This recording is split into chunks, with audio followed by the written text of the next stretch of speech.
In this video, we're talking about a unit Tare app, which is available on the Clover devices, and the app helps work with the scale here, the COS SWRS. The purpose of the app is to handle the Tare functionality, right? Tare, for those who don't know, is, say you have an item that's wrapped in a container, and that item is sold by the weight. Well, it wouldn't be fair if you were paying for the container in which the item was wrapped. Tare removes the weight of the container from the total weight for which you have to pay.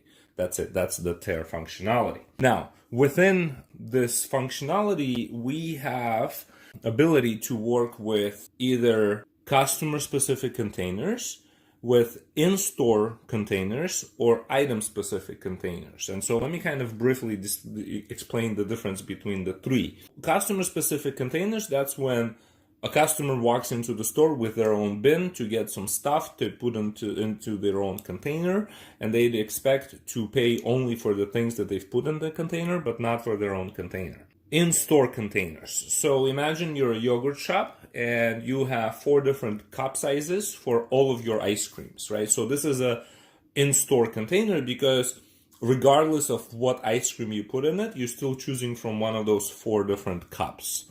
Right, so it's not item-specific container. It's a container that's available in that store, and there's 4 different kinds. So that's a store-level container. And the last one is the item-specific container. That's a one-to-one relationship. There's a very specific container for a very specific item.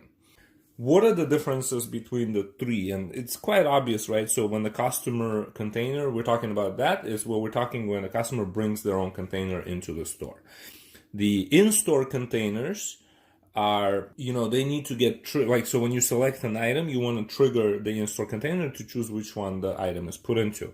And the third one, there's no need for triggering or asking for interfacing of the merchant because it's a one-to-one relationship. Once you specified which container goes to each item, the weight of the container can be removed from the transaction automatically without any additional clicking. And so now let me kind of quickly demonstrate each one of these. All right, so we're going to start off with the in-store containers, and we don't currently have any, so let's go ahead and set one up. So we're going to call this a large cup. We're going to say that, well, my scale is currently set up in pounds, so this is also going to be a pound, and the weight is going to be 0.65. Arbitrary selected numbers, but there it is. So now we have our large cup created. Let's make a medium cup. All right, also in pounds, and the weight is gonna be 12. Okay, let's say the cup is added. So now we have 2 cups, large and the medium, and they've set up. You can see them here. And because we have these 2 cups now, this is what happens when in fact, why don't I zoom out a little bit? All right, what I'm gonna do is I'm going to select an item that's per pound. There it is, item A, right? And it's going to ask me to put something on the scale. Let's go ahead and put this barcode scanner on it. And there it is, we have it on the scale.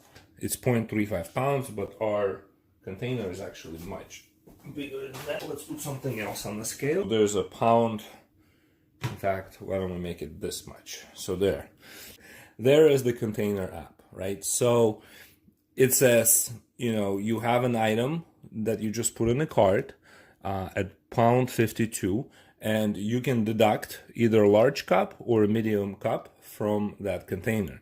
So let's remove the large cup, and 0.87 pounds left. So that was the functionality of the store level container